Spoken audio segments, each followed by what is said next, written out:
and welcome back to Let's Cook That. I'm so happy for being here today recording this video. I'm actually very excited because the holidays are around the corners and I always get very good comments on my videos related to tamales. So today we're going to be making red beef tamales. It's going to be very easy and very simple, okay? And if I can make them, you guys can make them, because trust me, for a long time I didn't know how to make tamales. We would always rely on my mom and my grandma to make them, but I said I gotta learn. So now that I learned, that's why I'm here teaching you guys how to make tamales so you can make your own homemade tamales. So why don't we get started with those ingredients, and I will show ingredients as we go so you guys won't get confused. But remember, in the description box, for those that don't know where it's at, because I get comments like saying where the ingredients, there's a little arrow. You click on it, it expands, and it'll show you all the ingredients and measurements and everything. And I'll divide everything by, you know, how to cook the meat, how to add-ons to your masa, or how to do your sauce and everything. So you guys can have everything right there. And if you guys want to write down the ingredients, just screenshot it and take it to the store with you. So let's get started. So our first step is to cook our meat and soak our corn husk. So I have 8 pounds of chuck roast right here. And then we're going to be using 1 whole onion, 1 whole garlic head, bay leaves, and salt. And then the corn husk, we will be soaking them in water. So this is the first step. So let me get everything ready, open it up, and I'll show you how to cook the meat. Okay, so for the meat, I'm not going to put the whole chuck roast in, just so it can be easier for the cooking process. So I'm going to go ahead and cut it.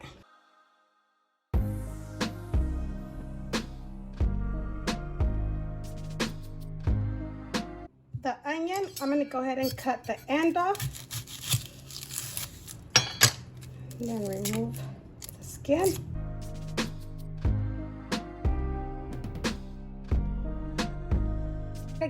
Do the same, cut the end. Just clean it.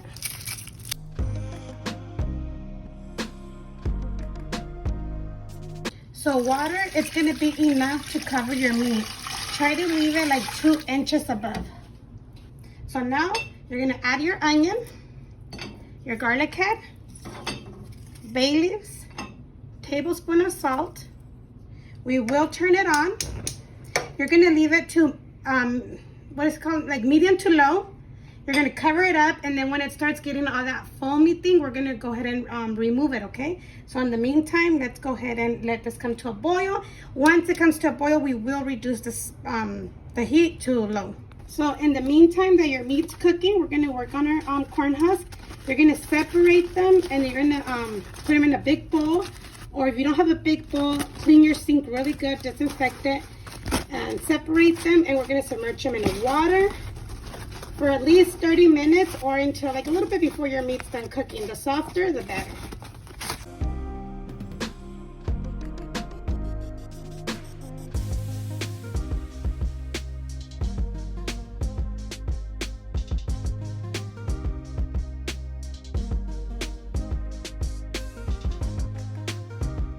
Okay, now for our sauce, for our chile sauce. I'm using California today and guajillo. I'm not going to add no spicy chilies, but if you want your sauce to be spicy, I recommend using puya chili or chile de árbol or pico de pájaro, whatever. I think they're the same, but they're just called differently. But this is what I'm going to be using today. Less guajillo, more chile California. Chile California has no spice whatsoever. This one, it can be spicy sometimes, but not all the time. So I only add like 4 or 5, but just to give it a good flavor. And then we're gonna go ahead and clean them out and everything, wash them. And then we're gonna use garlic cloves, black peppercorn, oregano, cumin seeds, 1 bay leaf, and the beef bouillon. So let's go ahead and start cleaning our chilies. So I like to use the scissors because it's easier.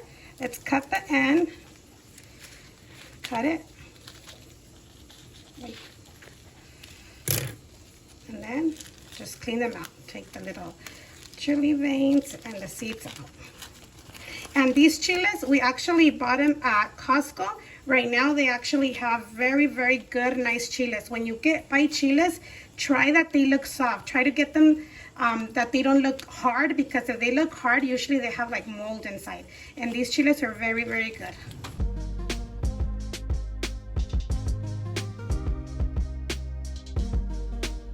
Okay, so once your chiles are nice and clean and deveined, you're gonna wash them, give them a very good rinse, and then you're gonna add water, enough water to cover your chiles, okay? And we're gonna put these to boil. Let me add more water.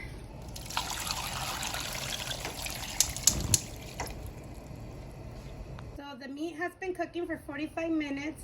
It didn't have a lot of the foam, but I'm still gonna remove whatever it has. I noticed sometimes that when it's frozen meat or frozen chicken, that's when you get more of this foamy thing. But it's okay. Let's just remove it. And then I'm going to cover it again. Well, I'm going to leave it a little open because I don't want no spill. So just a little open, and then lower it a little bit to medium until about 2 hours, or until fork tender. So the chilies have been boiling for about 15 minutes. They're nice and soft. I'm gonna go ahead and turn them off and let them cool down before we start blending. Okay, so the meat has been cooking for 2 hours. I'm gonna go ahead and check it, and it's good. Or you could leave it cooking a little bit longer, depends how tender you like it. But the fork goes in, so this is perfect. We're gonna start blend. I'm gonna remove it from the pot so they could cool down a little bit, and I'm gonna start blending the chili. Okay, so our chili, let's go ahead and start blending it. And I'm gonna use actually the broth from the meat, okay, from the beef. I'm not gonna use the water that we used to cook it.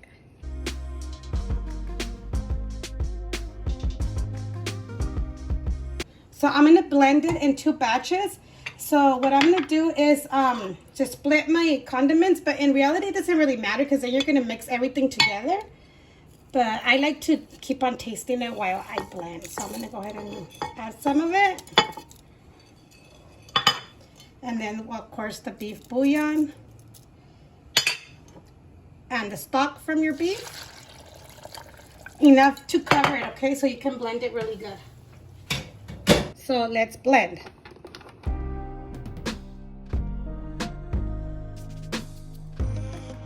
We're gonna go ahead and strain our chili. When you're blending your chili, if you hear that your blender sounds forced, go ahead and add more broth.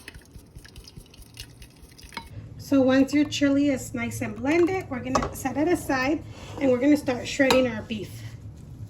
Look how nice and tender it is, very soft. And the pieces of beef that have like fat, you can go ahead and remove it or leave it. That's just personal preference. Okay, so I'm done shredding the beef, and I did remove the fat. This was the fat that we had. And now it's time to put everything together. I am gonna simmer the sauce, so let's go ahead and add some oil. Like about a tablespoon or tablespoon and a half.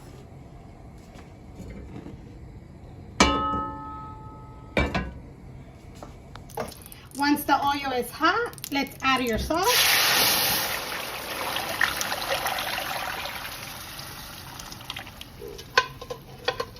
Whatever stayed behind, I'm gonna get some broth and pour it into our sauce.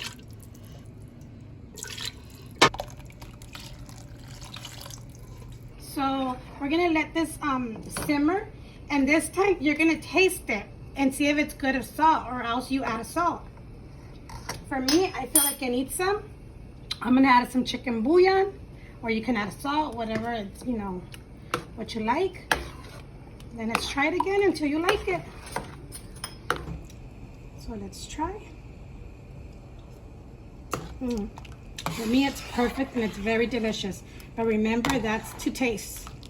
Okay, so if you feel it needs a little bit more flavor other than salt, or chicken bouillon or the beef bouillon, you can go ahead and add a little bit of the ground cumin, which that's what I did, and I'm gonna add just a little bit more. And it changes the flavor totally. Very yummy. Once you get the perfect flavor before it starts boiling, go ahead and separate some, like put some on the side, because we're gonna add it to our masa. So I'm gonna separate maybe like a cup and a half. Once it starts simmering, go ahead and add your meat.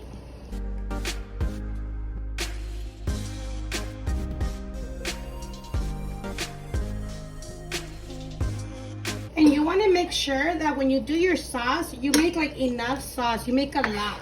Because then when you cook your tamales, like it evaporates. So sometimes you're left with dry meat. And we don't want that. You want it to be nice and, you know, the adobo to be nice and juicy, you know?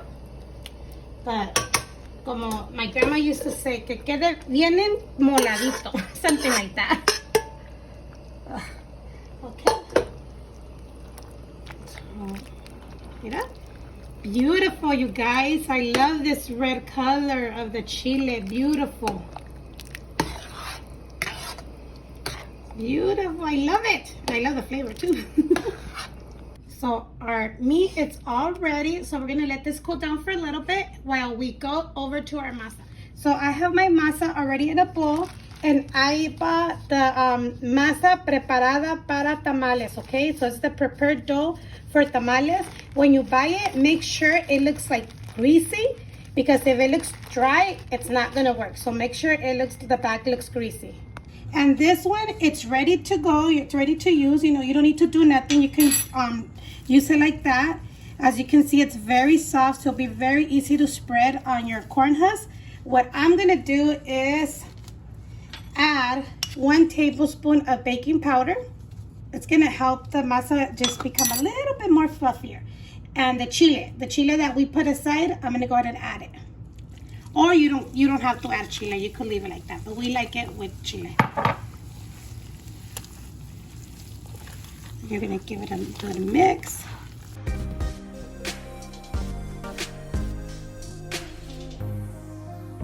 Okay, so our masa is ready. If your masa it's not pliable, that you think it's too hard, you can add a little bit of the same broth, a little by little, okay? And then just mix it until you get this texture, okay? So you can be able to spread it on your corn husk. So your corn husk, just make sure you remove the excess water. I squeeze them. They don't have to be completely dry, no. Just make sure to squeeze anything that you have. If it has any of these little hairs, I don't know how else to call it, just go ahead and remove them. Let's talk about the corn husk. It has 2 sides, okay? There's one that's nice and smooth, and then there's one that's rough. You're gonna use the one that's smooth for the, to fill in your masa. So what you're gonna do is go ahead and get some masa in your spoon, put it in the center, and you're gonna go sideways, okay? But from here, don't add any masa, just from here to here and up.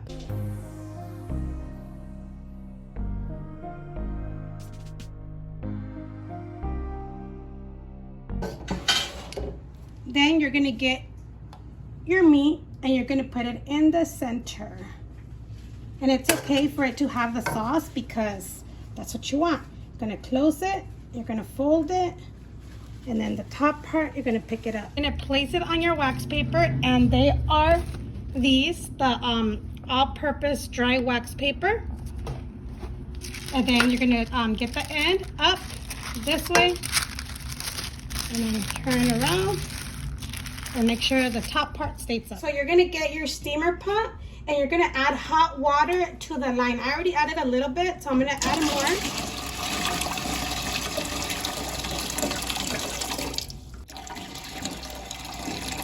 Okay, so just to the line, okay?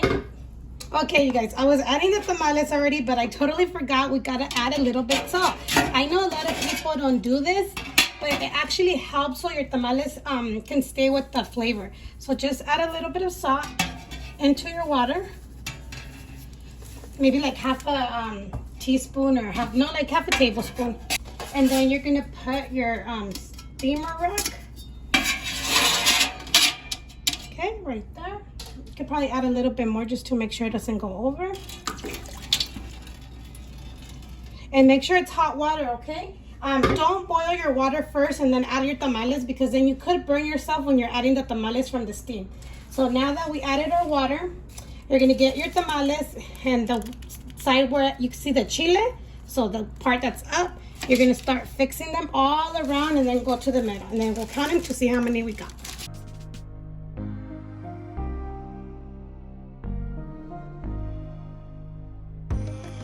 Okay, so this part's already full. So what I'm gonna do is put some on top, It's okay, you stack them on top of each other, but don't stack double on top, okay? Just one layer.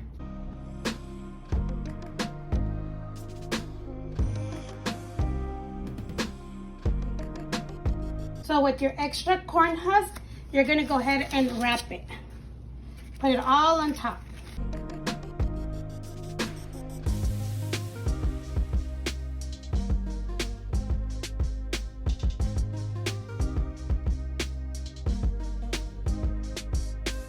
Then you're gonna go ahead and cover it up, turn on your stove to like medium heat, and we're gonna cook it for an hour, and then from there we check it and we go on. So they have been cooking for an hour, and we're gonna go ahead and take one out. Let's put it on a plate. We're gonna open it up. If it opens and the corn husk and the tamal fall apart, but it's not stuck, that means it's ready. And if it's not ready, you just have to cook it for like another 10 or 15 minutes and check it again. Oh, they're hot. Hold on, let me find the end. Oh, it's over here.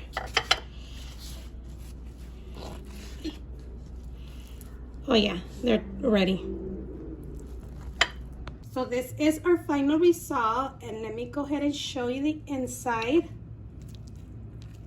so you can see how yummy it looks from the red sauce. See? Very good, you guys. So let's go ahead and try it. So now it's time to try it, you guys. But they smell amazing. It's very hot. It's very good, you guys. And this is not spicy at all. My son, he actually doesn't like any kind of hot sauce. He doesn't eat tapatio, tabasco, salsa roja, nothing. Well, the only thing he does eat is salsa verde, and it can't be spicy. So he doesn't eat no spice. He tried them. He said they're not spicy at all. So no, they're not spicy at all. Remember, if you want them spicy, just add chile de árbol or puya chile, and I'll leave everything in the description box. So I hope you guys enjoyed this video. Go ahead and give it a big thumbs up if you like the video. Don't forget to leave your comments down below, and we'll see you next time on Let's Cook That.